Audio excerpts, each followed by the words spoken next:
आजच्या या दादांच्या स्मारकाच्या लोकार्पणासाठी आपण इथे उपस्थित आहोत। खर तर या गोष्टीचा मनापासून आनंद आहे की आपण अगोदरही काही मान्यवरांनी सांगितलं की जेटी दादांच्या कामाच्या संदर्भात मला असं वाटतं की अशी माणसं अलीकडच्या काळात फार दुर्मिळ, ज्याला आपण म्हणतो की शोधूनही आपल्याला सापडू शकणार नाही। आपण मला असं वाटतं की हा जेटी दादांचा जो स्मारक आज इथे केलाय, हा स्मारक म्हणजे त्यांच्या कार्याला खऱ्या अर्थाने आदरांजली वाहण्याचा हा आजचा कार्यक्रम आपण समजतो। आज त्यांचा खरं तर जन्मदिवसच आहे आणि आज त्यांच्या जाण्याने 25-26 वर्षानंतर देखील आज आपण त्यांच्या कार्याची आठवण ठेवतोय। मला असं वाटतं की ही धुरंधर जी मंडळी त्या जिल्ह्यात जी होऊन गेली, त्यांच्याकडनं खऱ्या अर्थाने शिकण्यासारखं होतं। त्यांच्याकडे शिक्षण होतं, दूरदृष्टी होती, नेतृत्व करण्याची धमक होती। या सगळ्या गोष्टी असताना देखील सहकारात वाहून घेऊन, म्हणजे अगदी मला आज सकाळी बरेचसे वडीलधारी मंडळी भेटली ज्यांनी जेटी दादांसोबत काम केलं। मला ते म्हटले की आम्ही इथं यायचो, त्यांच्यासोबत डबा खायचो। कोणी म्हटलं की मी जेटी दादांसोबत काही दिवस काम केलं, काही वर्ष काम केलं। आज ह्या सगळ्या लोकांनी ज्या कष्टातून हे युनिट उभं राहिलंय, आज इतक्या वर्षानंतर देखील आज सहकारातलं हे युनिट का राहिलं, तर त्या काळात ह्या लोकांनी माझ्या परिवाराचं युनिट वाढावं, याऐवजी सहकारात काही वाढलं पाहिजे हा मोठा विचार घेतला। म्हणून आज या सहकारातलं दूध संघ महाराष्ट्रातल्या पहिल्या 10 दूध संघांमधला आजचा दूध संघाचा आपण आज इथं काम करतोय। आज खर तर स्वर्गीय जेटी दादांना मी कधीही पाहिलं नाही। संजय पवारजी तुम्ही म्हटलात, मी बघा तुम्हाला सांगतो की ज्या लोकांकडे कर्तृत्व नसतं ती लोक जातीचा आधार घेतात। ज्या लोकांकडे कर्तृत्व असतं, काही करण्याची धमक असते, ते कधीही जातीचा आधार घेत नाही। आपल्या जिल्ह्यातली कितीतरी अशी मंडळी आहे, आपण गिरीश भाऊंना पाहतो, गुलाब भाऊंना पाहतो, सुरेश दादांना बघितलं, अलीकडच्या काळात आपण झालेले आमदार पाहिले, MLCची निवडणुका पाहिली। लोक आजच्या जातीपातीच्या पलीकडेही विचार करतात आणि काम करणाऱ्या माणसाच्या पाठीमागे राहतात। मला असं वाटतं की त्यातलंच एक नेतृत्व आपण पाहिलं की स्वर्गीय जेटी दादांविषयी खरं तर मी जरी पाहिलं नसेल, परंतु त्यांचा बायोडाटा जर बघितला की त्यांनी किती वेळेस आमदार राहिले, त्यांनी कितीतरी संस्थांमध्ये 9वी पासूनचा प्रवास, तर अगदी गृह विभाग असेल, एक्साईज असेल, मंत्रिमंडळात त्यांनी उद्योग सांभाळलं, महसूल खातं सांभाळलं, प्रशासनातलं सांभाळलं, परिवहन सांभाळलं। इतकी सगळी मोठी जबाबदारी सांभाळून त्यांनी या भागाला एक मोठी चालना देऊन सहकार जिवंत ठेवला। खर तर आमच्या सारख्या कार्यकर्त्यांसाठी हे शिकण्यासारखंच आहे की सामाजिक जीवनात काम करत असताना पद येतील, पद जातील। मला वाटतं की मी किती दिवस आमदार राहील, पुढची पिढी कोण मंगेश चव्हाण ओळखणार नाही की बाबा होता कोणी आमदार, परंतु या लोकांना काळ ओळखताय। आपली बसलेली बरीचशी तर मंडळी आहे, मला असं वाटतं की आपल्यापेक्षा लोक कामाला लक्षात ठेवतात। आपण काय काम करतो हे लोक कधीही विसरत नसतात। मी कायम वारंवार बऱ्याचदा सांगत असतो की काम करणाऱ्याला कधीही कुठला समाज विसरत नसतो। त्यातलं हे जेटी दादा नेतृत्व राहिलं।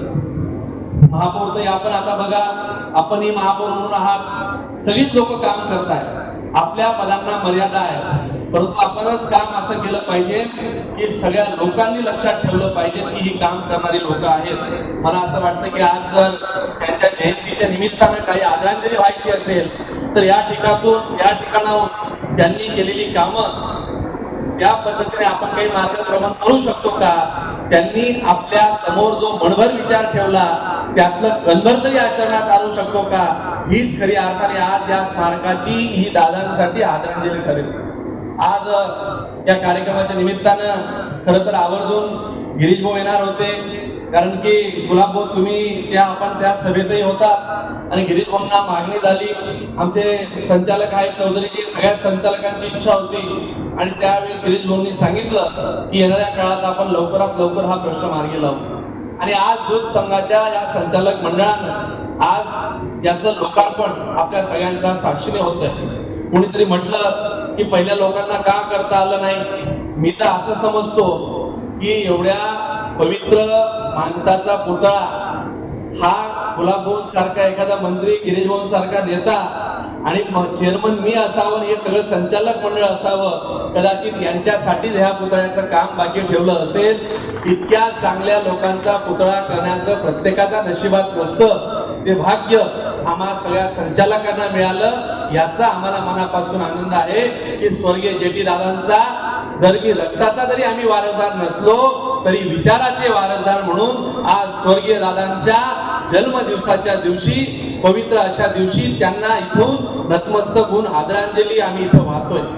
ज्या माणसांनी या समाजासमोर एवढी मोठी कामं उभी केली, खरं तर जेपी दादांसोबतचे कितीतरी सहकारी आपण पाहू की ज्यांनी या जिल्ह्यामध्ये अगदी प्रल्हाद भाऊंचा आपण उदाहरण पाहतोय. आपण जे सापा होते, चाळीसगावचे रामराव जिबू होते, जेटी दादा महाजनांसोबत काम करणारे, अलीकडच्या काळात नंतरच्या काळातले के.एम. बापू होते, खेडियाबा होते, मुरलीधर अण्णा होते, बाळासाहेबजी चौधरी होते, आपल्या सुमनताई होत्या, धोंडो आप्पा होते, उदय अण्णा होते, हरिभाऊ होते, ओंकार आप्पा होते, आरोतात्या होते. आणि अलीकडच्या काळात अगदी जे ज्यांनी सहकारात काम केलं, मग ते चिमन आबा असतील, सुरेश दादा असतील किंवा अगदी मोरे काका असतील, इथपर्यंत ह्या सगळ्या लोकांनी काम केलंय. ह्या लोकांना आजही लोक का लक्षात ठेवतात, तर यांच्या कामाच्या माध्यमातून लक्षात ठेवतात. गुलाब भाऊ, मी तुम्हाला विनम्रपणे सांगेल की ज्या वेळेस तुम्ही मला चेअरमन केलं त्या दिवसाचा किस्सा, तुम्ही गिरीश भाऊ सगळी चर्चा चालली होती, तुम्ही मला म्हटलं की कसं करायचं, तुम्ही म्हटले की मी पहिल्यांदा सहकारात उभा राहतोय, माझ्यामध्ये तुमच्या आपलं त्यावेळेस ठरलं. पण मी तुम्हाला सांगितलं की त्यावेळेस राजकीय परिस्थिती अशी होती, कोणीही स्वाभाविक म्हटलं असतं की बाबा 2.5 वर्ष भाजप आहे, 2.5 वर्ष शिवसेना आहे, प्यार का वादा तुमच्या बाबतीत 50-50. पण तुम्हीही मोठं मन केलं आणि त्यावेळेस गिरीश भाऊ, गुलाब भाऊ, तुम्ही एक वाक्य सांगितलं की बाबा आम्हाला काही देवाने परमेश्वराने दिलाय, फक्त या दूध संघातनं काही तक्रारी यायला नको, फक्त चांगल्या पद्धतीने चालवा, चांगलं काम करा, एवढंच तुम्ही सांगितलं. आणि मी तुम्हाला आनंदाने सगळ्यांना सांगतोय, दरवर्षी 500 कोटी रुपयाचे चेक या दूध संघाचा आम्ही टर्नओव्हर करतो. मी चेक चेअरमन या नात्याने सह्या करतो. तुम्ही दिलेली जबाबदारी लक्षात ठेवून आज दादांचा जो पुतळा आपण करतोय, त्यांचा विचाराचा पाईक म्हणून आजवर कधीही कुणी माणसानं विचारावं, सांगावं की मंगेश चव्हाणला चेअरमनला कधी कोणाला भेटावं लागलं, 1500 कोटी रुपयाचे चेक आजवर साईन केले असतील, कधीही कोणाला भेटलो नसेल, कोणाकडनं कधीही अपेक्षा केली नसेल, कदाचित मी घरून डबा आणून इथं खाऊ शकलो नसेल, परंतु या दूध संघाचं एकही वस्तू ही माझ्या घरी नेण्याचा कधीही माझ्या मनात कधीही विचार आला नसेल, इथली गाडी वापरली नसेल, इथला शिपाई घेतला नसेल, इथलं डिझेल घेतलं नसेल. आज ज्या धुरेंदरांनी हे जे दूध संघ उभा केला आहे, जर त्यांच्यासाठी जर काम करायचं असेल तर मला असं वाटतं की स्वच्छ आणि प्रामाणिक भावनेने काम करणं ही ज्या लोकांसाठी आदरांजली ठरणार असेल, त्याच विचारांचा पाईक म्हणून काम करण्याचा चेअरमन या नात्याने तुमच्या सगळ्यांच्या नेतृत्वात प्रामाणिक प्रयत्न करतो आहे. म्हणून विरोधक देखील आजवर 3-4 वर्षात कधीही बोलू शकले नाही. राजकारण येतं, राजकारण जातं, परंतु लोक नंतरच्या काळात कुणी काम कसं केलं, जेव्हा केव्हा नाव घेतलं जाईल तर निश्चितपणे गुलाब भाऊ, गिरीश भाऊ, तुम्हाला सगळ्यांना अभिमान वाटेल. अशाच पद्धतीने आम्ही संचालक मंडळ काम करू. पहिल्या वर्षी 6,72,00,000चा तोटा होता, तो संचित तोटा आपण लॉस तो 3 महिन्यात अजून कमी करत आणला. आणि दरवर्षी आपण कोऑपरेटिव्ह मध्ये देखील आपण आज नफ्यात आहोत. या वर्षी देखील आपण जवळजवळ 1,88,00,000 रुपये आपण त्यामध्ये नफा आज ह्या वर्षी बुक करतोय. त्याच्या मागच्या वर्षी आपण नफ्यात राहिलोय. सातत्याने सहकार असून देखील नफ्यात राहण्याचा प्रयत्न करून नवीन काही ना काही कॅपिटल इन्व्हेस्टमेंट आपण या दूध संघात करतोय, अजून नवीन अद्यावत करतोय. त्यामध्ये नवीन कर्ज न वाढवता आपल्याला कॅपिटल इन्व्हेस्टमेंट कशी करता येईल या दृष्टिकोनातून प्रयत्न आम्ही दूध संघात करतोय. आवर्जून खरं तर मी नशीबवान चेअरमन आहे. संजय पवारजी, तुमच्याकडे वेगळी कला आहे. मागच्या खाली झालेल्या आहेत, कारण की लोकही किती वेळ बसणार त्यालाही मर्यादा आहे. पण आज आपल्या सगळ्यांच्या वतीनं आदरणीय JT दादा महाजन यांना मी आदरांजली अर्पण करतो. खरं म्हणालं तर विद्यार्थी दशेमध्ये असताना मला आठवतं की ज्यावेळेस JT दादा हे आमदार होते, मंत्री होते, त्यावेळेस आम्ही शिवसेनेचं काम करायचं आणि आमच्या थडीवरचे रामबुवांना असतील, मंगलांना असतील, डेकूदादा असतील, ते त्यांचे अगदी परिचय आहे. दादांचं राहणीमान म्हणजे साधं धोतर, पंचा, शर्ट आणि डोक्यावरची टोपी. म्हणजे त्यांच्याकडे पाहिल्यानंतर एक शेतकरी आला अशा पद्धतीने चित्र त्यांच्या चेहऱ्यावरून आणि राणीवरून जातात. तसं पाहिलं तर ते उच्च शिक्षित होते, पण त्यांची दाढ ही शेतीशी होती आणि शेतीबरोबर त्यांच्या हे लक्षात आलं होतं की शेतीला जर आपल्याला शेतकऱ्याला जर मोठं करायचं असेल तर या जिल्ह्यामध्ये त्याला पूरक असे व्यवसाय आणावे लागतील. म्हणून त्यांनी दूध उत्पादक संघ असेल, शेतकी संघ असेल किंवा सहकारी साखर कारखाना असेल अशासारख्या संस्था ह्याचा आणल्याच, पण त्याचबरोबर शिक्षण व्यवस्थेकरता सुद्धा त्यांनी त्या परिसरामध्ये शिक्षण व्यवस्थेचं मोठ्या प्रमाणामध्ये संस्थेचं जाळं उभं केलं. आणि आज मला या गोष्टीचा अभिमान आहे की या ठिकाणी बोलले मंगेश दादा की त्यांच्या काळामध्ये हा पुतळा होतोय, आपल्या काळामध्ये होतोय, त्यांच्या काळामध्ये होतोय. बघा, ज्या गोष्टी व्हायच्या असतात त्या ठरलेल्या असतात. त्यामुळे मला तरी असं वाटतं की ज्यांच्या काळात झाल्या किंवा नाही झाल्या, पण त्यांचं काम जे होतं ते काम ओळखण्याकरता ती कल्पना आपल्या सगळ्यांच्या डोक्यामध्ये आली. त्याच्यामुळे हा पुतळा उभा राहिला. खरं म्हणाले तर आता आपण सत्तेमध्ये आहोत, त्यामुळे सत्तेमधल्या लोकांच्या डोक्यामध्ये ही कल्पना येणं, कारण की हे पुतळे उभं राहणं म्हणजे सोपी गोष्ट नाही आहे. या लोकांनी केलेलं खरं काम आहे. त्यांनी काय सांगितलं, दादा आपल्याला आम्ही संस्था उभ्या केल्या, तुम्ही नीट ठेवा, नीट चालवा, कार्यक्रम करू नका त्या संस्थेचा. रवी दादा त्याचा कार्यक्रम विश्लेषण करू नका. या दिलेल्या संस्था या चाब्या आहे, या बिल्डिंग या चांगल्या ठेवा. त्याचा कार्यक्रम केला तर सगळं कार्यक्रम होऊन जाईल. आज आपली परिस्थिती काय आहे? दूध संघ समजून द्या, थोडा बरा दिसला तरी आपले कारखाने बऱ्यापैकी सगळे बंद आहे. एकही कारखाना आपला सुरू नाही. ही मुस्काव आहे, बाब नाही. जे प्रायव्हेट कारखाने काढतात ते जोरदार चालतात. कमके जातात तर बाहेर प्रायव्हेट कारखाना होतात, हे ना, जोरात चालत होता. इकडे कसं काय चालत? तुमचा बेलला आमचा कास होता, आता देखील चालू करताय, तो विषय सोडा. पण या लोकांनी दिलेल्या ज्या वास्तू आहेत त्या जरी आपण सुरक्षित चालू ठेवल्या तरी मला तरी असं वाटतं की सहकार क्षेत्र हे मजबूतीनं जळगाव जिल्ह्यामध्ये उभं होतं, ते मजबूतीनं उभं राहील असं मला या ठिकाणी वाटतं. आज मला या गोष्टीचा अभिमान आहे की या प्रिमायसेस मध्ये मी माझी याची इच्छा होती, हे चिमन आबा आणि संजीव पवार, हे पवार पुढे काय करून टाकतील याचा भरोसा नाही.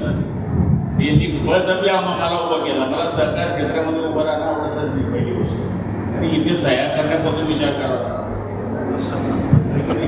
तुम्ही विचारी करताच तरी सह्या विचारून करा, कारण की इथे सह्या करतानाही विचार करा. कारण की आपण पाहिलं मागच्या काळामध्ये नुसतं एकच मुंडे आला तर दूध वाढून गेला. एकच मुंडे आले, सगळं दूध वाढायला लागलं सगळं राज्यामध्ये. पनीर सापडत की कुठे? एक पारशी नावाची डेअरी मुंबईत, ती सुद्धा बंद आहे. सांगायचं अर्थ असं आहे की जर चांगले अधिकारी, चांगले प्रशासक बसले तर काय होतं? आज आम्ही लांबूनच बघतोय.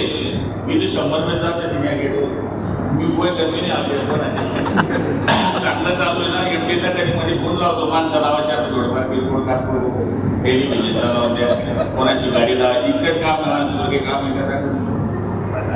पत्ता घेतली, पत्ता बी घ्यायची, कोणीच घेतली आम्ही पत्ता. काय घ्यायचा पत्ता? त्या शेतकऱ्यांनी आपल्याला इथे बसवलाय. त्यामुळे मंगे दादा तुला आवडतो, तू करेगा तेरा भला, नाही करेगा तेरा भला. म्हणजे सांगायचा अर्थ असा, फक्त शेतकऱ्यांना वाचवा म्हणून आम्ही विश्वास तुमच्यावर टाकलेला आहे. नाहीतर मग मागचे बरे होते अशी म्हणण्याची वेळ येऊ नये. हा बरा होता. इथे जरी सहकार क्षेत्रामध्ये आपण काम केलं तर शेतकरी आपल्याला 100% आशीर्वाद देतात. आणि JT दादांनी एवढं कुठं उभं केलं. बाळासाहेब चौधरी त्या काळात त्यांचे नेते होते. रमेश दादा त्या काळामध्ये आमदार होते. 3 वेळेस दादा 3 वेळेस सभापती हे असे भोळेभाळे लोक होते त्यावेळेस. कोण? दिलीप भोळा. दिलीप भोळे होते. मी कशाला भोळा तिथे कमल्या तरी माझे सांगायचा अर्थ असा आहे की या कांदावर गिरीश मोदी तर तो तुमच्यावर चालेल कार्यक्रम. तर सांगायचा अर्थ असा आहे की हे सर्वसाधारण त्या काळात काँग्रेसच्या काळात हे काम करणारे कार्यकर्ते आणि त्यावेळेस काँग्रेसच्या काळामध्ये जरी सहकारी संस्था होत्या तर ह्या लोकांनी मोठ्या केल्या. विरोधाचा भाग सोडा मुरलीधरांना काँग्रेसचे होते, बरोबर आहे. पण मग काय सांगायचे ते काँग्रेसच्या सभेत तुझ्या आमदार कोण होईल? गुलाबराव पाटील होईल. का सांगायचे? तर मी तर शिवसेनेचं होतो. ते हे लोक माणसं ओळखायचे आणि त्यांची बाजू ओळखून काम करायचे. माझी विनंती हीच आहे की आतापर्यंत खूप चांगलं चाललेलं आहे. दूध फेडरेशन शेतकऱ्यांकरता काम करत आहे. बँक आता बँकेची तुमची निवडणूक आहे.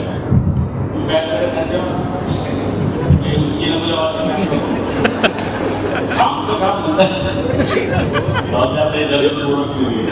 माझ्या असते सापडले मी फार सामान करायला लागलं आणि जळगाव शहरात कार्यक्रम जळगाव शहरामध्ये कार्यक्रम असल्यामुळे हे सगळे पत्रकार इथे असतात त्यामुळे फार सामावून बोलावं लागतं. पण असं हा कौटुंबिक कार्यक्रम आहे आणि शरद भाऊंना आणि त्यांच्या कुटुंबाला खूप आनंद वाटला असेल आज की माझ्या वडिलांनी केलेलं कर्तव्य, जिल्ह्याकरता केलेलं योगदान हे माझ्या जिल्ह्याने ओळखलं हे त्यांच्या मनामध्ये आज आनंदाचा क्षण आहे. आणि ते सुद्धा एक मितभाषी आहे. तिला ते मला वाटतं ते पण जिल्हा परिषद सदस्य होते. त्यांनी पण आपल्या वडिलांचा वारसा टाकला आहे, चालू सुरू ठेवलेला आहे. आणि आज या ठिकाणी गिरीश भाऊ पण येणार होते, संजू भाऊ पण येणार होते. मी तर येऊ शकत नव्हतो, ते तरी येऊ शकतात. मी काल 1:30 वाजता दिल्ली पोहोचलो. 9चं विमानचं तिकीट काढलं. मीटिंगमध्ये तो चांगला झाला थोडासा. ती मिटिंग चालली 10 वाजेवर. शेवटी काय करत 11:30 विमानाचं तिकीट भेटलं. 1:30 वाजता मी मुंबईत आलो. 2 वाजता झोपलो. 5ला उठून 6ला ट्रेनमध्ये बसलो. ट्रेनमध्येच कपडे बदलून इकडे आलो. पण माझं प्रेम होतं कारण की मी लहानपणी या माणसाला पाहिलेलं होतं. या माणसाला मी लहानपणी पाहिलेलं होतं. ते माझ्या नशिबात होतं की गुलाबराव जा शेतकऱ्याच्या पोराच्या हाताने शेतकऱ्याच्या माणसाचा पुतळ्याचं उद्घाटन ठेवलेलं तू जा. म्हणून माझ्या हाताने उद्घाटन झालं. जरी तिघजण आम्ही मंत्री येऊ शकत नव्हतो तरी दोघांचे प्रतिनिधी म्हणून मला एकट्याला येताना इथं संधी मिळाली. त्याबद्दल मी स्वतःला भाग्यशाली समजतो. आता मी संजीव भाऊ सावकारे हे जरी येऊ शकले नसले तरी त्यांच्यातर्फे सुद्धा मी या कार्यक्रमाला खूप खूप शुभेच्छा देतो. गिरीश भाऊचा या ठिकाणी संदेश झालेला आहे आणि मला खात्री आहे की जिल्ह्यामध्ये असे काम होत असतात. आता आम्ही बहिणाबाईंच्या नावाने कॉलेज उभं केलं तर आमच्या लक्षामध्ये आलं जिल्हा नियोजन समितीच्या सगळ्या आमदारांनी त्यावेळेस साहेब कलेक्टर साहेब आम्ही प्रस्ताव मांडला ही कवयित्री बहिणाबाई ही जगाला मार्गदर्शन करणाऱ्या कविता देते. तिच्या नावाने कॉलेज उभं राहतं आणि तिथे पुतळा नाही. त्याचं सुद्धा अनावरण आता काही दिवसापूर्वी झालं आणि त्याला सुद्धा आपण जिल्हा नियोजन समितीमधून 2 करोड रुपये दिले होते आणि आज तिथे दिमाखानं बहिणाबाईचा पुतळा उभा राहतोय. कारण की ह्या लोकांच्या चिरंतर आठवणी ठेवण्यासाठी काही ठिकाणी यांचे पुतळे किंवा यांच्या वास्तू उभं करणं हे अत्यावश्यक गरजेचं आहे. मी आपल्या सगळ्यांच्या वतीनं वेळ भरपूर झाला असल्यामुळे आदरणीय जेटी दादा आणि त्यांच्या कुटुंबियांना या कार्यक्रमाच्या निमित्तानं शुभेच्छा तर देतोच. जेटी दादांनी केलेल्या कार्याला जिल्ह्याचा पालकमंत्री म्हणून नतमस्तक होतो आणि माझे लांबलेले 2 शब्द संपवतो. जय हिंद, जय महाराष्ट्र.